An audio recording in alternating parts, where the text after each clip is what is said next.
La imagen de la sede del Banco Central Europeo, que hoy tiene una reunión importante porque tiene que seguir de cerca la situación de la estabilidad de los bancos y también de cómo se ha aceptado su decisión de ayer de volver a subir los tipos. Parece que últimamente todos son decisiones importantes en torno a este asunto.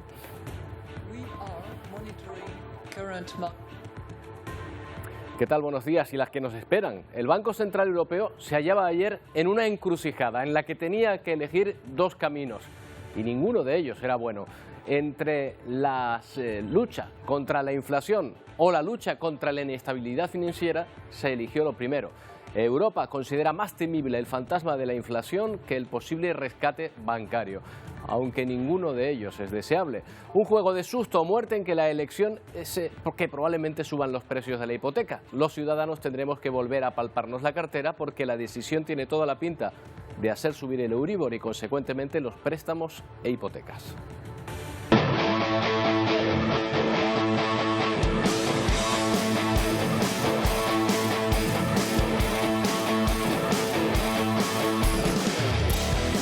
Curiosamente, el temor a una crisis bancaria ha hecho disminuir el Euribor, aunque habrá que ver cómo evoluciona en los próximos días. Respecto a los bancos, al tiempo que endurece el mercado, el Banco Central Europeo les ofrece un salvavidas en caso de caída, dándoles la liquidez que necesiten.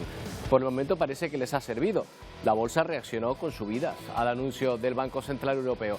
Todo es una cuestión de confianza, pero ¿en quién confiar si es nada menos que un banco suizo el primero en tener problemas en Europa?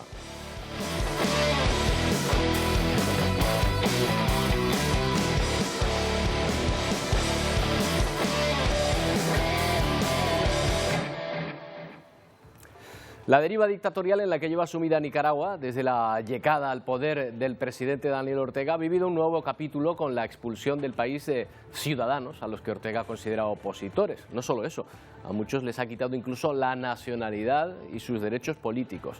Es el caso del escritor Sergio Ramírez, que llevaba tiempo exiliado en España. Hoy vamos a hablar con él de la difícil situación que atraviesa su país, dominado por quien en su día se dijo libertador de la nación. Y en Colombia lloran la muerte de 21 mineros que trabajaban en un yacimiento de carbón en la región de Cundinamarca. La tragedia se produjo tras una acumulación de gas metano que provocó una explosión. Las autoridades han abandonado las labores de rescate tras recuperar todos los cuerpos. En el momento de la explosión había 30 personas en el interior de la mina. Bueno, hablamos de esa deriva dictatorial en la que lleva sumida Nicaragua desde la llegada al poder del presidente Daniel Ortega, que ha vivido un nuevo capítulo con la expulsión del país de ciudadanos a los que Ortega considera opositores. No solo eso, a muchos de ellos les ha quitado incluso la nacionalidad y sus derechos políticos. Vamos a hablar de este asunto, pero antes nos vamos a ir hasta Francia, donde la decisión por decreto de retrasar 2 años la edad de jubilación y endurecer las condiciones para calcular las pensiones está provocando grandes algaradas en la calle. El gobierno considera que la medida es necesaria para asegurar el sostenimiento del sistema, pero las protestas indican que no todos opinan igual.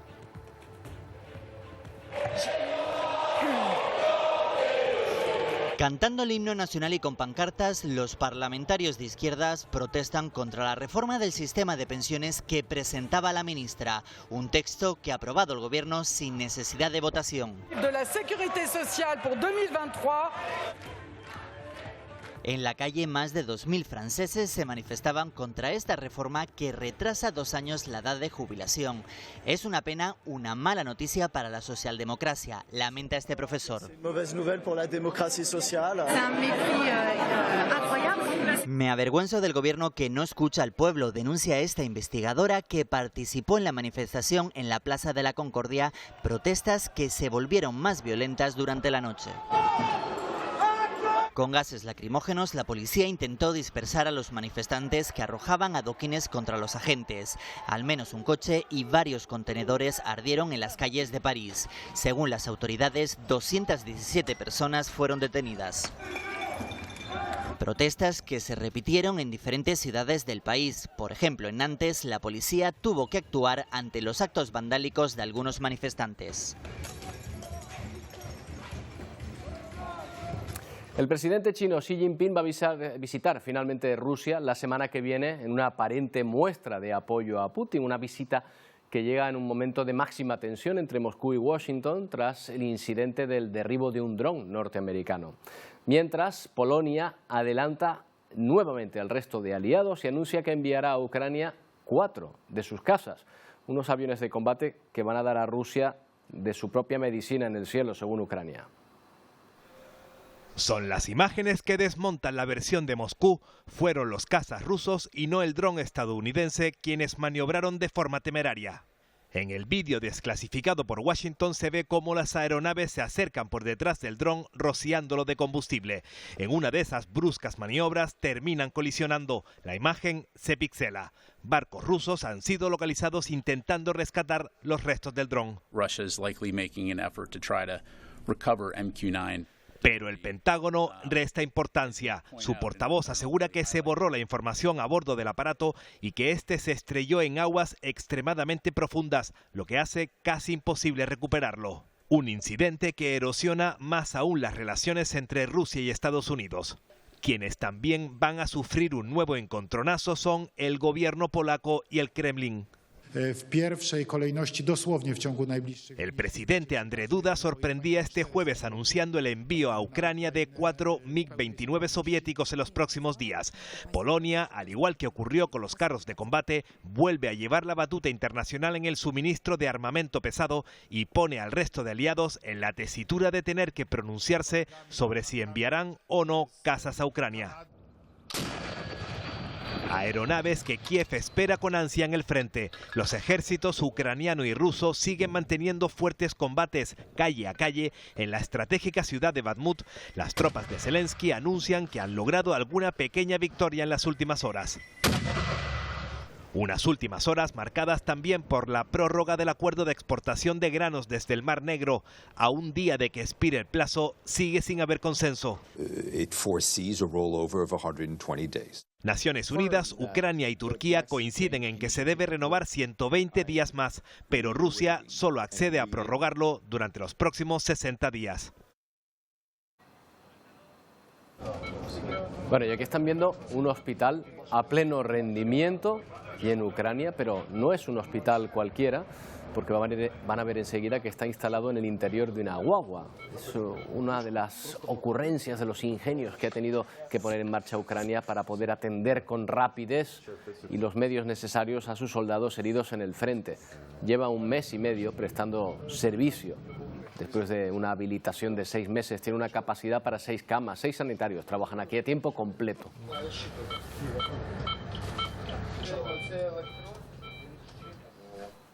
Corea del Norte vuelve a lanzar un misil balístico intercontinental para demostrar, según la televisión estatal, una postura de respuesta clara a Estados Unidos.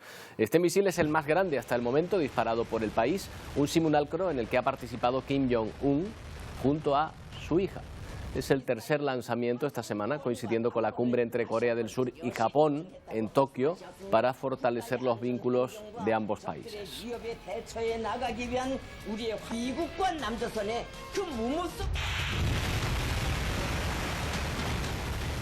En el continente africano, Estados Unidos realiza también maniobras militares, en concreto en Ghana y Costa de Marfil. Son los primeros ejercicios de los americanos con un país de este occidente africano. Se enmarcan en un programa para reforzar la presencia estadounidense en la región, que coincide con la mayor presencia rusa también en el continente, justo después de la retirada del ejército francés. El secretario de Estado, Antony Blinken, ha prometido una mayor presencia norteamericana y mayor ayuda humanitaria en el Sahel. Nearly $150 million in new humanitarian assistance to help meet needs in West and Central Africa and the Sahel. Ayuda que será destinada, según Blinken, a la asistencia humanitaria a los refugiados y a paliar la inseguridad alimentaria en Níger, Burkina Faso, Chad, Mali y Mauritania. Nous avons d'abord Monsieur Michael Crowley. Regional instability. Hablamos con Pepe Naranjo, precisamente desde el continente africano. ¿Qué tal, Pepe? Buenos días. Hola, ¿qué tal? Buenos días. Bueno, parece que Estados Unidos trata de buscar, Pepe, ocupar un espacio que está abandonando Europa, que está abandonando Francia concretamente, que está ocupando Rusia, ¿no? Sí, es paradójico, ¿no? Pero el conflicto de Ucrania parece que está, no diría que situando a África y al Sahel en el centro de la geopolítica mundial, pero sí en un lugar más importante del que hasta ahora ha ocupado, ¿no? Hay un renovado interés por tener presencia en el continente africano, por ganar aliados en el continente africano, y ahí están las visitas de Macron recientemente, de Sergei Lavrov, que ya ha venido 3 o 4 veces en el último año, y ahora de Antony Blinken, que ha estado en 2 países que no son cualquier país, ha estado en concreto en Etiopía, tratando de mostrar su apoyo al proceso de paz que está en curso después de la devastadora guerra que duró 2 años en la región de Tigray, y en concreto en Níger, que es un país que se ha convertido en el centro de operaciones de Occidente en todo el Sahel, después de la pérdida por parte de Francia, por así decirlo, ¿no? de Mali y de Burkina Faso. Níger es clave ahora mismo para temas de seguridad, migraciones y lucha antiterrorista, y Estados Unidos quiere estar ahí también. ¿Se puede decir que hay países más pro-occidentales, más pro-norteamericanos en este lado, en el oeste de África a lo mejor, que más hacia el Sahel, o no es exactamente así? Yo diría que los gobiernos africanos abordan esta cuestión desde un cierto pragmatismo, ¿no? Acuden a aquellos aliados, a aquellas potencias internacionales con las que creen que les pueden ser útiles, que les van a aportar algún tipo de beneficio. Durante mucho tiempo los países del Sahel se apoyaron en Francia, y hay ya una respuesta después de que esa presencia francesa no haya dado resultados. Esa respuesta es la de expulsar al ejército de Francia de Mali y de Burkina Faso y buscar nuevos aliados. En este caso, esos países han ido con Rusia, pero desde luego hay otros que prefieren estar bajo la protección, bajo el manto, bajo la ayuda de Estados Unidos, y yo creo que se mueven más por un pragmatismo que por una cuestión realmente ideológica, ¿no? Vamos a hablar también, Pepe, de otro asunto precisamente que tiene como escenario, ese lugar, Senegal, donde ha habido movilizaciones y disturbios estos días. Tenemos imágenes, protestas de los miles de simpatizantes de la oposición en Senegal. Se congregaron en Dakar para apoyar al aspirante candidato presidencial, que se enfrenta precisamente a un juicio por acusar al ministro de Turismo de malversación de fondos. Disculpen, los manifestantes acusan al actual presidente de intentar debilitar su competencia con acusaciones falsas.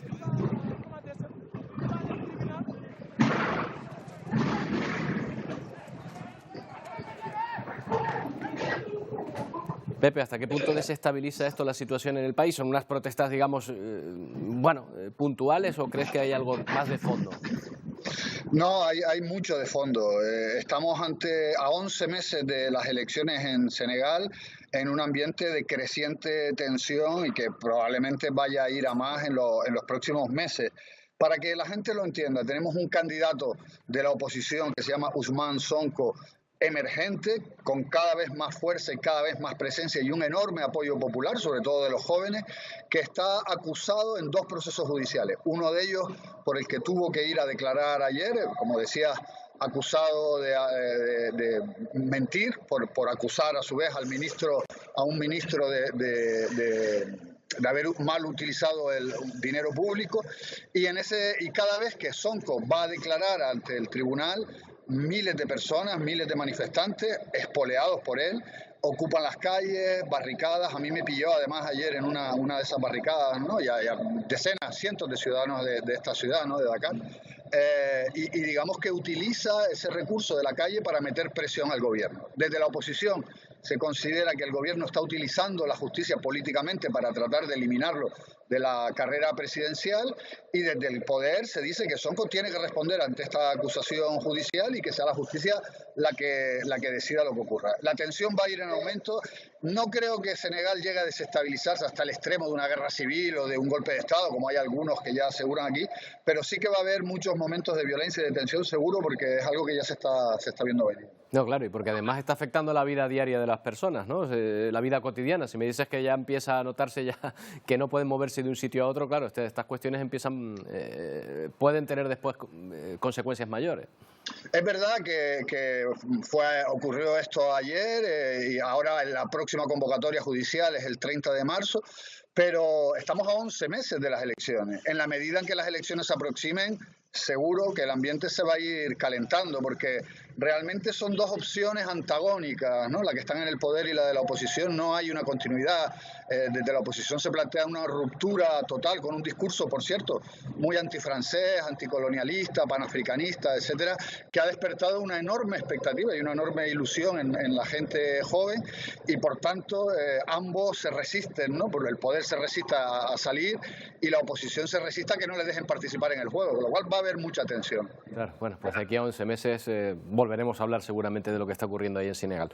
Pepe, gracias, buenos días. Gracias a ti, un abrazo.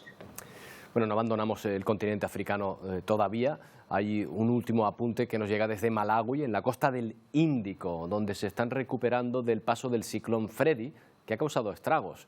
Un ciclón que no solo ha sido el más largo de la historia, recorriendo el Índico, sino que además ha tocado costas africanas en 2 ocasiones. Ha sido un ciclón de ida y vuelta. Lo peor, la cifra de muertos, 326 personas.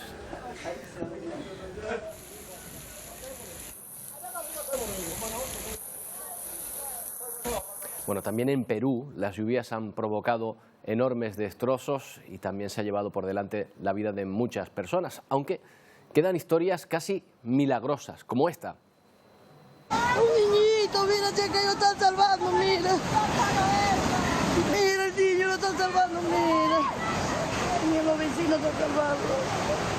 Está llorando, el niño está vivo. Bueno, la señora prácticamente lo está narrando, ese niño salvado por los vecinos en medio de esa corriente de agua que se lo llevaba por delante. Su padre se lanzó al agua y lo rescató, pero se le resbaló de las manos y fueron los vecinos quienes finalmente se hicieron con él. Ahí ven precisamente al padre ya con el niño totalmente recuperado. Hacemos una pausa, volvemos enseguida, tenemos muchas cosas que contarles. Muchas gracias, doctor.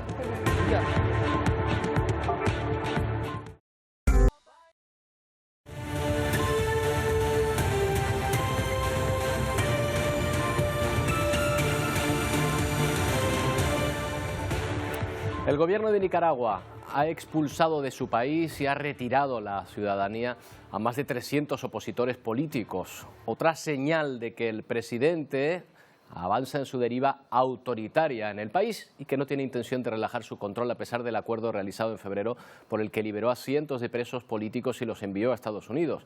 7 millones de habitantes sufren estos desencuentros. Repasamos cómo han sido las últimas semanas en este país. Daniel Ortega es uno de los presidentes más polémicos de Latinoamérica, mandatario de su país desde 2007. En 2018 surgió un movimiento de protestas en su contra y por la liberación de los presos políticos. Esto desembocó en detenciones y la represión en Nicaragua hasta día de hoy. Lo que quiere es censurar, lo que quiere es imponer el miedo. Ordénese la pérdida de la nacionalidad nicaragüense de todos los acusados, 94. Semanas antes ya había sentenciado a más de 222 nicaragüenses que tras liberarlos de prisión, donde fueron condenados por motivos políticos, los desterró de su país. Cuando estaba en la celda de aislamiento, olvidé los rostros de mis hijas, los nombres de mis hijas. El punto de ello era quebrantar nuestro espíritu, a golpes, grilletes, prohibirnos ver a nuestra familia, aislamiento total. 26 años de prisión también para el obispo Ronaldo Álvarez, condenado por negarse a subir al avión en el que viajaban el resto de deportados. La mafia que está organizada ahí en el Vaticano, no creo ni en los papas ni en los reyes. Dictaduras del 17, comunistas o hitlerianas del 35. Ciertamente nos dolemos de que se nos persiga. Dictadura totalitaria en la que llama la atención la diversidad de reacciones desde el silencio de Brasil o Argentina hasta la condena de Chile. El régimen de Ortega acentúa también su aislamiento diplomático tras la destitución de su embajador en Panamá. La ministra de Exteriores panameña, que está de visita en nuestro país, ha valorado esta decisión. Se hizo un movimiento interno y mientras llegue la persona que ocuparía el cargo de embajador o quien se solicite, entonces estará la persona encargada de negocio, que pasa mucho hasta en Madrid, o sea, en varios países cuando se hacen movimientos internos entre sus diplomáticos. Bueno, pues el escritor Sergio Ramírez, probablemente el escritor vivo más importante de Nicaragua, Premio Cervantes, va a participar en el Seminario Internacional Tenerife Noir de investigación en el género negro, organizado por la Cátedra Cultural Antonio Lozano, de género criminal de la Universidad de La Laguna, y el Festival Tenerife Noir. Y se encuentra con nosotros aquí en el plató de Atlántico Noticias. ¿Qué tal, señor Ramírez? Muy bien, muchísimas gracias. Gracias por recibirme. No, gracias a usted por estar aquí. Es un honor tenerla aquí en nuestro plató. Supongo que preferiría estar hablando de literatura y no de los problemas de Las dos su cosas país, están ¿verdad? muy ligadas, sí.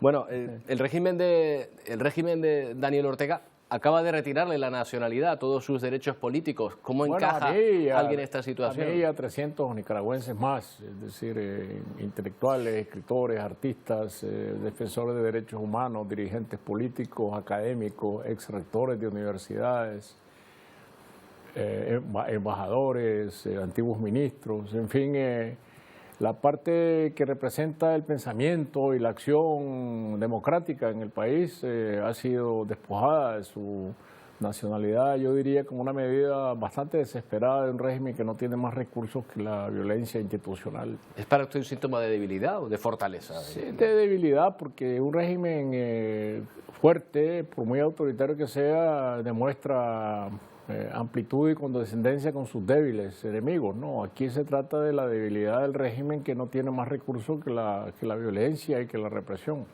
Cuesta ahora pensar que usted formó parte de un gobierno en su momento junto al propio Daniel Ortega. Usted fue vicepresidente en los 80 de un gobierno. Yo fui parte de una esperanza para el pueblo de Nicaragua, que fue también para el mundo, para América Latina, para España, de que una dictadura pudiera ser repuesta por un régimen democrático, de justicia social, y eso es lo que ahora se ve frustrado. Tantas décadas después tenemos una dictadura igual o quizá peor que la que derrocamos en 1979, y esto no deja de ser una gran frustración. Claro, usted creo que fue exiliado ya por el régimen de Somoza. Es mi segundo exilio bajo distinto signo ideológico, ¿no? Primero exiliado por Somoza, ahora exiliado por el régimen que lo sustituyó. Por Ortega. La única diferencia es que ahora tengo más años, ¿no?, que entonces. Pero la cuestión que muchos se plantean es cómo se llega a este asunto. ¿En qué momento Daniel Ortega, ahora junto a su mujer, toman el poder absolutamente y entran en este régimen cada vez más autocrático? No sé si ya lo definiría usted como dictatorial. A mí me parece que las ambiciones de poder desmedido no tienen color ideológico, se dan en América Latina bajo cualquier signo. Y aquí tenemos un caso típico de caudillismo exacerbado, de una persona que decide que se queda para siempre en el poder, junto con su esposa, con su familia. Ha distorsionado todo lo que fue la revolución. Esto no tiene nada que ver con el proceso revolucionario de hace tantos años, sino que esta es una dictadura común y silvestre como cualquier otra en la historia de América Latina, llena de abuso, llena de una retórica engañosa e inscrita dentro del populismo de izquierda de América Latina. ¿En qué se apoya el régimen en la represión, en el miedo, la represión, la expulsión, el control de las universidades. No hay universidades libres en Nicaragua, el control de la población en los barrios, el temor a la cárcel. Hay todavía muchos presos políticos, a pesar de que 222 de ellos fueron liberados. De manera que este control absoluto que se ejerce sobre la sociedad impide en este momento demostraciones de oposición dentro de Nicaragua, fuera de que hay miles de nicaragüenses que han emigrado, no solo los que fueron sacados a la fuerza en este avión hacia Estados Unidos, sino que solo el año pasado hacia la frontera de Estados Unidos emigraron cerca de 200.000 nicaragüenses. Y este año ya llega una cantidad bastante apreciable, más los que se han ido a Costa Rica. Solo en España hay 60.000. Claro, ha sido un clamor la protesta por la retirada de la nacionalidad, por la expulsión de todas estas personas en todo el mundo, salvo en los gobiernos de América Latina. Creo que solo Chile ha protestado. ¿Qué lectura hace de esto? Bueno, yo creo que hay distintas maneras de expresarse. Los gobiernos de Brasil, de México, Colombia, han hecho gestos muy importantes que han sido los de ofrecer la nacionalidad de estos países a las personas que fuimos despatriadas. Y esto me parece que es un gesto muy positivo. Incluso el gobierno de Colombia pidió que este caso sea llevado ante la Corte Penal Internacional, que no es poco decir. De manera que yo vería que este silencio no es absoluto dentro de lo que son los meandros de la diplomacia latinoamericana. El último libro que usted trató de publicar en Nicaragua fue prohibido, ¿se prohibió? Sí, en el año 2021 mi última novela, que pertenece a una trilogía de novela negra, Tongolele no sabía bailar se llama, fue prohibido en las librerías, no pudo entrar por las aduanas y enseguida fue decretada la orden de prisión contra mí. O sea que sus libros ahora mismo no se pueden leer allí en Nicaragua. De una manera sí y de otra no, porque en las redes sociales circulan de una manera muy profusa. En estos tiempos las prohibiciones no son posibles. Son puertas al campo, ¿verdad? Sí. Pero señor Ramírez, ¿qué cree usted que teme más el régimen de Daniel Ortega? ¿Su vinculación política en el pasado o la influencia que pueda tener como escritor en tanto la población ahora? Tanto Ortega como su mujer están perfectamente claros, porque tienen cómo saberlo, ¿no? De que yo no participo en ninguna actividad política, no soy dirigente político, no estoy vinculado a ninguna agrupación en el exilio. Simplemente temen mi voz como escritor. Y eso pues me da mi fortaleza en mi propia escritura, saber que mi palabra tiene filo, saber que mi palabra puede conmover a un país y que mi palabra puede herir las susceptibilidades de una dictadura tan brutal como la de Nicaragua. Y en ese sentido yo entiendo que escribir tiene un precio y yo estoy dispuesto a pagar ese precio. Bueno, no sé si le podrán arrancar la nacionalidad nicaragüense. Lo que no van a poder arrancarle, señor Ramírez, desde luego, es su condición de escritor y su obra, ¿no? Bueno, tampoco la condición de nicaragüense me la pueden arrancar a nadie, le pongan a arrancar su propia nacionalidad, como sería como querer quitarle la piel, ¿no? Yo sigo siendo nicaragüense, esa es una condición de la que ninguna tiranía puede despojarme. Bueno, pues ha sido un verdadero placer Muchísimas tenerla aquí. gracias. Quien quiera acompañarle, pues ya sabe que el Seminario Internacional de Tenerife Noir, en género negro, que organiza la Cátedra Cultural Antonio Lozano de este género. Muchas gracias. Muchísimas gracias. Bueno, y vamos ahora hasta Colombia por la tragedia en una mina de carbón que ha acabado con la vida de 21 personas, 21 mineros que han perdido la vida tras la explosión en Cundinamarca. La acumulación de gas metano pudo causar el siniestro. Expresando nuestra solidaridad a las familias de estos 21 mineros que lastimosamente perdieron la vida en este accidente. Sabemos que el esfuerzo fue máximo porque los mineros estaban a más de 1 kilómetro de profundidad. Con estas palabras, la ministra Irene Vélez confirmó que la tragedia en el municipio de Sutatausa ascendió a 21 víctimas mortales. Desesperante. Demasiada ansiedad, se siente uno impotente porque no puede hacer nada. Más de 150 socorristas trabajaron en el rescate de los cuerpos de los mineros. De 30, solamente 9 salieron con vida. Espera uno más humanidad de las empresas, más humanidad de la gente. No hay quien ponga la cara. Yo creo que ya se imaginarán, ¿no? Pues yo creo que las palabras sobran. La primera detonación ocurrió en la noche del martes 14 de marzo aquí en la mina Las Golondrinas. El presidente de Colombia, Gustavo Petro, envió su mensaje de solidaridad a las familias de las víctimas. La minería del carbón cobra otras 21 vidas en Sutatausa. Cada vez es más imprescindible los planes de reconversión laboral y empresarial en las zonas de minería del carbón. Cada muerto laboral no solo es una falla empresarial, sino también social y gubernamental. Más de 2.000 familias viven de la minería en este municipio que hoy enluta a todo un país. Jair Díaz, Voz de América, Sutatausa, Colombia. El Consejo de Supervisión del Banco Central Europeo se reúne a esta hora. No diremos que de urgencia, pero desde luego es una reunión extraordinaria, aunque también es verdad que están teniendo muchas reuniones extraordinarias últimamente.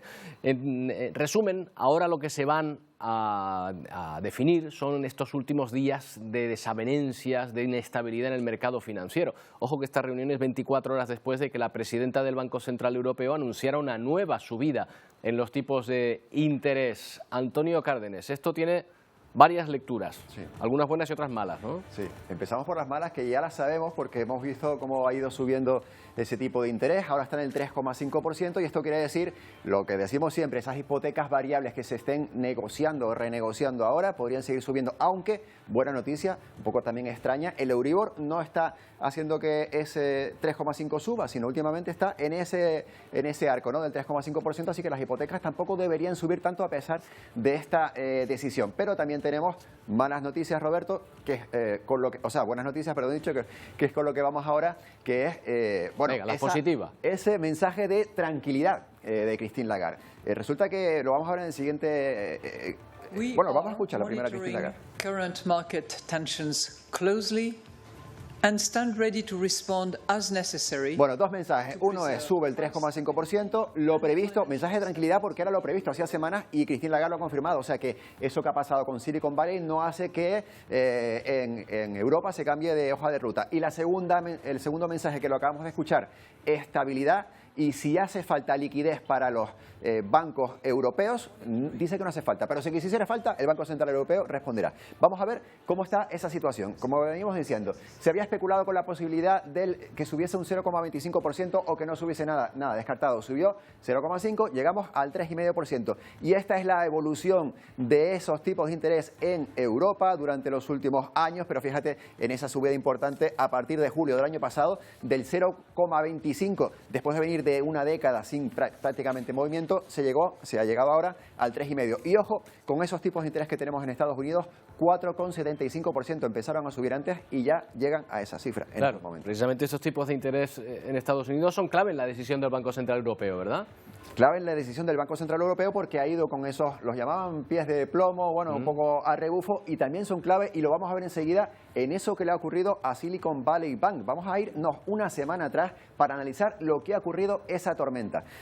Clave los tipos de interés. Esa subida del 4,75% hizo que ya los inversores, sobre todo los clientes que tenía Silicon Valley Bank, dijesen, bueno, ya no pedimos más hipotecas, ya no pedimos más préstamos, pero vamos a sacar mi dinerito para pagar incluso a pagar nóminas con mi dinero. Y entonces intentaron recuperar, esto no es la semana pasada, durante los últimos meses, sus depósitos, ¿no? El dinero que tenían allí. Bueno, ¿qué pasa? Que Silicon Valley Bank, también banco previsor, había invertido en deuda a largo plazo. Lo más seguro que hay. No había invertido en fondos raros de eso. Ni en criptomonedas. Exacto, deuda a largo plazo. Pero en ese momento, cuando ha tenido que empezar a disponer de ese dinero y vender esa deuda, bueno, pues el tipo de interés había hecho que esa deuda a largo plazo costase menos que cuando invirtió. Por tanto, no tenía tanta liquidez para recuperar. Y eso fue clave. Los depositarios, los clientes, detectaron una falta de liquidez, se alarmaron, intentaron sacar más dinero y llegamos a ese día del que habíamos hablado en el que se intentaron sacar 42.000 millones de dólares en solo 10 horas. Claro. Imposible. Se desata el pánico y no puede ser. Una semana después, ¿cómo están hoy los bancos? Ojo, los de aquí, los españoles. Venga, vamos a irnos directamente a los bancos españoles porque, bueno, esto lo que estamos viendo es que ayer, efectivamente, hubo un llamamiento a la tranquilidad de esta señora Janet Yellen. Incluso ayer también se rescataron el banco ese First Republic con 30.000 millones de dólares inyectados por algunos de los bancos mayores de Estados Unidos. Pero venimos a España, que es lo que me estabas preguntando. Estamos viendo que en esta última semana los bancos españoles han sufrido también esos vaivenes. De momento en España no se habla de falta de liquidez, pero sí que se habla de esto que vamos a ver enseguida. Fíjate las caídas de los 3 de los 4 bancos mayores de España. El Banco Santander ha caído en 5 días un 7,64. La caída del BBVA incluso mayor. El tercero, la Caixa, no lo ponemos, pero fíjate cómo cayó el mayor, el banco que más ha caído de los 4 principales españoles, Banco Sabadell, ha caído en 5 días un 15,52%. Esto, recordemos, es su cotización en bolsa. Aquí no influye de momento al dinero que todos tenemos metidos quizás en alguno de estos bancos. Evidentemente, esto es lo que han invertido quienes hayan comprado acciones de esos bancos que ven ahora esa pérdida. Vamos a hablar con Francisco Javier Concepción, experto en asesoramiento financiero, que nos acompaña esta mañana. ¿Qué tal, Francisco? Buenos días. Muy buenos días, Roberto. Bueno, esto era un poco como elegir entre susto o muerte, ¿no? Lo del Banco Central Europeo ayer. Aparentemente ninguna de las dos decisiones era buena. ¿Crees que ha acertado en la que ha elegido? Por lo menos ha sido coherente en la que ha elegido. Claro, los bancos centrales tienen ahora un grave problema, ¿no? Porque se juegan su credibilidad. Es decir, tienen que decidir entre seguir aplicando esas políticas monetarias restrictivas en esa lucha con la inflación, es decir, subir los tipos de interés, o enfrentarse a una situación de potencialmente poca liquidez en algunas entidades financieras que convive con esa subida de tipos de interés. Entonces, a priori son dos objetivos que colisionan entre sí. No obstante, la decisión de ayer del Banco Central Europeo de subirse 0,5 puntos es lo que estaba previsto, pero sí es cierto que si uno atiende al mensaje de Lagarde posterior a la decisión, pues sí que ha suavizado el calendario futuro de subida de tipos de interés. Así que está previsto que para mayo, en la reunión de mayo y la de junio, probablemente los tipos de interés no mantengan el calendario inicial de subida o el importe inicial de subida, sino que sea sensiblemente inferior. Claro, normalmente sube el tipo de interés y sube el Euribor. Ahora no ha sido así. ¿Crees que esto es una respuesta a corto plazo y que finalmente van a volver a subir el Euribor? Bueno, son dos tipos diferentes. Claro, son dos tipos de interés diferentes y se forman de manera distinta. El Euribor ahora mismo está cotizando a 3,38 aproximadamente. Sí es cierto que la media de marzo está por encima del 3,7, 7,4, 3,75, por ahí debe andar más o menos. Y efectivamente el tipo central del Banco Central Europeo está en esa horquilla del 3,5%. Pero es probable, y lo hemos estado viendo esta mañana, que ya el Euribor está retomando la senda alcista que traía previa a la reunión del Banco Central Europeo de ayer, ¿no? Así que es probable que digamos, tenga el ajuste normal que suele tener y cotice ligeramente por encima del tipo central del Banco Central Europeo. O sea que vamos a seguir pagando más por la hipoteca probablemente, a cambio en teoría de que baje la inflación, pero no sé si está bajando al ritmo o se está controlando al ritmo que se esperaba. Claro, es que realmente, Roberto, daría para mucha conversación, ¿no? Este asunto, ¿no? Ese es el objetivo, es decir, lo que se pretende es aplicar políticas monetarias restrictivas, es decir, básicamente, entre otros mecanismos, ¿verdad? Pero básicamente subir los tipos de interés para un poco detraer, digamos, el ánimo de la economía, ¿no? Es decir, ralentizar un poco el crecimiento. Claro, pero ¿dónde colocamos la frontera entre seguir subiendo los tipos de interés y dañar tanto a la economía que no solo deje de crecer, sino que se pueda producir una recesión? Claro. Entonces, ahí está ese gran desafío para los bancos centrales. No obstante, hemos de decir que los problemas actuales, tanto del SVB, del First National y demás, no aparecen ahora. Esto se viene alargando, yo me atrevería a decir, ya incluso desde el año 2008. Entonces, bueno, digamos que las motivaciones son múltiples y un poco más complejas. Bueno, pero en el caso de la inflación, ya no se puede echar la culpa al precio de la energía, ¿no? ¿O sí?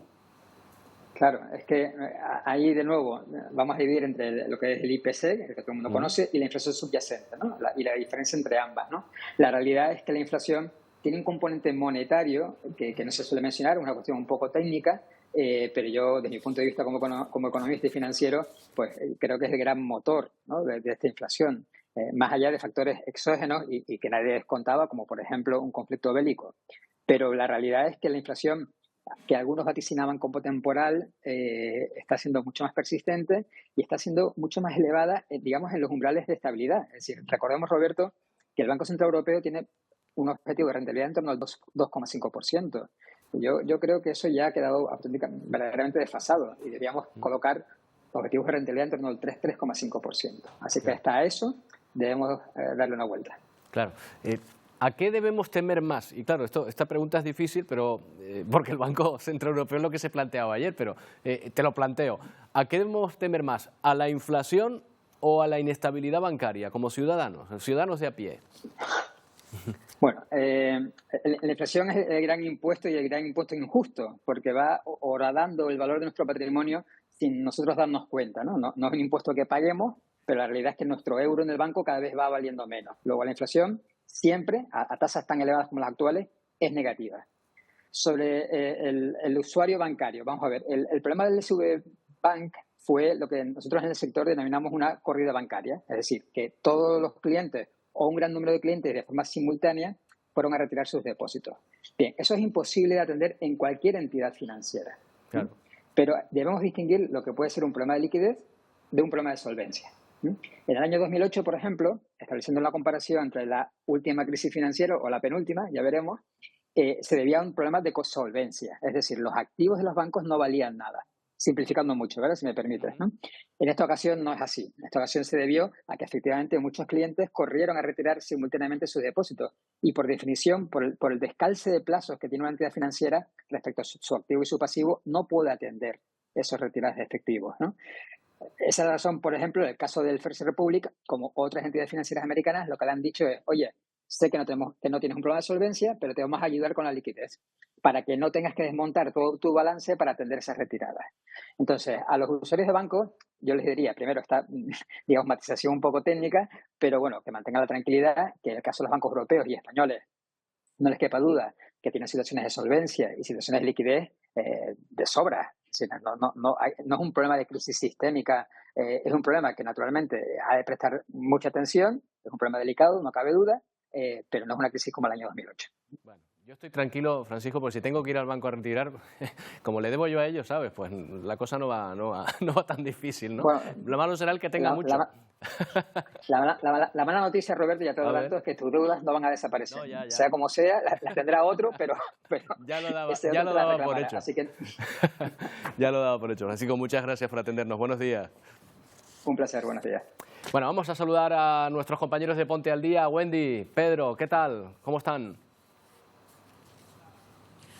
¿Qué tal? Buenos días, Roberto, ¿qué tal? Buenos días. Estamos bien porque es viernes. Exacto. También te lo digo, Roberto, las cosas como son, pero nos queda un programita por delante. Vamos a centrarnos en lo que les vamos a contar hoy. Nos vamos a hacer eco de la denuncia de los estudiantes que residen en dos colegios mayores de la Universidad de La Laguna. Por un lado, el San Fernando y en el Santa María.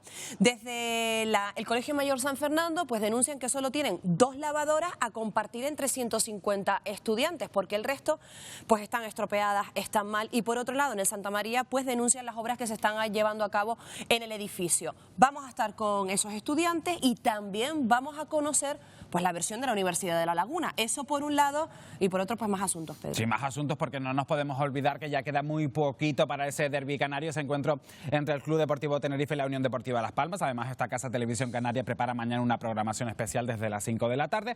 Pero hoy aquí en Ponte al Día vamos a jugar nuestro particular derbi canario, un derbi gastronómico desde la isla de Tenerife y desde la isla de Gran Canaria. Quédense con nosotros porque va a dar mucho que hablar. Además, también todo esto lo vamos a vivir aquí en plató con las peñas, con los aficionados de ambos equipos canarios. También nos hacemos eco de una polémica en bandeja. Este domingo se celebra el Día del Padre y lo cierto es que hay muchos colegios que han optado por no celebrarlo o celebrar el Día de la Persona Especial, el Día de la Familia. En cualquier caso, hay posiciones a favor y en contra. ¿Ustedes cómo lo ven? Bueno, pues nosotros se lo preguntaremos a ustedes también y muchísimos más temas aquí en Ponte al Día a partir de las 2 en punto. Hasta ahora. Hasta ahora.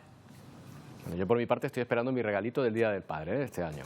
Bueno, y una historia curiosa. Antes de recibir a Emilia González, nos vamos hasta la cima del Kilimanjaro para escuchar música.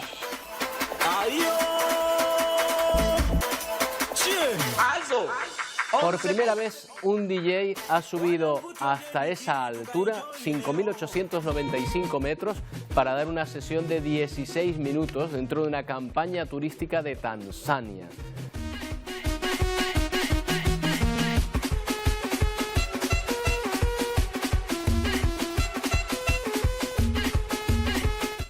No vamos a entrar en el gusto musical. Emilia, ¿qué tal? De llegar ahí arriba. Pero uno que ha estado, te digo que cuando llegas ahí no tienes cuerpo para bailar ni para moverte, pero vamos, ni la mitad que ellos. Buenos días, Roberto. Yo me pregunto, primero, ¿cómo subieron con todos esos maletines y todo lo que requiere la instrumentación? Segundo, ¿se propaga el sonido igual ahí arriba? Me surgen algunas preguntas. Y tercero, el que haya subido llegando allí con la lengua afuera y ver a todo el DJ que hay allí bailando, que diría, me vuelvo para abajo. Me vuelvo para abajo porque esto no ha servido para nada. Bueno, vamos hasta Indonesia, Emilia, a ver un volcán que ha entrado en erupción. ¿Cuál es? Pues sí, mira, hablamos del Merapi. Es uno de los volcanes más activos del mundo. Es un volcán activo, el más activo de Indonesia. Aquí lo tenemos. Este es el momento, justo hace 48 horas se ponía en erupción. Es un estratovolcán que es como el Teide. Es la misma característica que tiene el Teide. Está como a 35 kilómetros de la ciudad de Yogyakarta, que no Yakarta, pero sí está cerca de la población y eso pues da buena cuenta de su peligrosidad. Ya sabes que se catalogan en función de la cercanía o del daño que puedan causar los volcanes. Un volcán que en su primera erupción, pues la pluma ha sido de gases y de ceniza, ha cubierto 2 kilómetros hacia arriba de esa pluma y que, bueno, pues ya han empezado las evacuaciones. De momento sigue activa esa erupción. Es un volcán bastante peligroso que desde 1548 ha entrado en erupción 62 veces. Fíjate que también se ha derribado su edificio volcánico en los últimos 2000 años, es como si fuera el Parque Nacional del Teide, se ha derribado y se ha vuelto a construir. De ahí su denominación de estratovolcán, ¿no? Que se va conformando por estratos como un volcán. Bueno, pues es mortífero porque ha dejado más de 300 muertos ya en el 2010, en la última erupción más mortífera, y la más mortífera de todas fue en 1930, que causó 1.369 víctimas. La verdad es que es un volcán que hay que vigilar muy de cerca. De momento está como bastante contenido, pero bueno, que no deja de estar bastante activo durante los últimos años. Bueno, Emilia, querías traer una historia positiva. Sí, sí, bueno, una historia que a mí me ha encantado en cuanto la he visto. Nos vamos al suroeste de China, porque fíjate, este pequeño elefante, pequeño, digo pequeño porque parece pequeño, pero pesa 2,5 toneladas, ha caído en una zanja, en un estanco. No hay forma de que sus compañeros lo intenten sacar de ahí. No me pregunto cómo. Los agentes forestales se han hecho eco, se han dado cuenta de que estaba ahí, incluso algunos compañeros de la manada, que suelen ser unas manadas matriarcales, lo acompañan hasta que ocurre lo siguiente: llega una pala excavadora e intenta hacer una zanja para que salga. Esta historia evidentemente tiene final feliz y nos encanta, porque al final, pues mira, ese elefante de 2,5 toneladas de peso ha conseguido salir del agujero. Muy bien, buena noticia hoy. Y nos vamos con otra buena noticia. En este caso nos vamos al río Colorado, que hace unas semanas te contaban que estaba muy seco, pues, y que amenazaba con sequía. Pues ahora mira cómo está, 1,5 metros de altura ha crecido ese caudal. ¿Por qué? Pues por el deshielo principalmente. Ya sabes que en esta zona de Arizona, de Nevada, pues ha caído mucha lluvia, mucha nieve, y bueno, se ha ido descongelando, y ahí vemos cómo ese caudal que alimenta, no alimenta, más bien distribuye agua para 40 millones de personas en el suroeste de Estados Unidos, en 7 estados distintos. Bueno, pues ya vemos que de momento la sequía se aleja un poquito más. Bueno, llega el fin de semana. Llega el fin de semana y la sequía que teníamos aquí de semanas anteriores no la tenemos, porque ha pasado ese frente y nos ha regado de precipitaciones, sobre todo el norte de las islas con mayor relieve. Incluso alguna gotita ha caído ya en Fuerteventura y en Lanzarote. Fíjate en esas nubes, que esas son las del frente en fase de frontólisis, ya que eso quiere decir que está bastante deshecho. ¿Qué va a pasar para las próximas horas? Bueno, pues seguimos con ese anticiclón girando en sentido horario, con vientos que van a aumentar, vientos alisios que van a aumentar, van a soplar hasta con rachas de 70 kilómetros por hora, y temperaturas que van a ser más frescas, sobre todo las mínimas. La previsión para mañana la vamos a ver enseguida. Intervalos nubosos por la cara norte de las islas con mayor relieve, posibilidad de precipitaciones a primeras y últimas horas, poca cosa de resto, y sol por el sur. Viento de moderado a fuerte del nordeste, los vientos alisios. Situación marítima bastante complicada por el norte, cuidadito con esas olas de más de 3 metros. Y temperaturas pues más o menos como las hemos tenido hoy. Y para el domingo la situación va a ser parecida, quizás con un poquito más de nubosidad, sobre todo en el norte de las islas, con posibilidad de precipitaciones, por eso no hemos puesto los soles, el sol se limitará al sur, con viento nuevamente del nordeste fuerte y temperaturas ligeramente más bajas.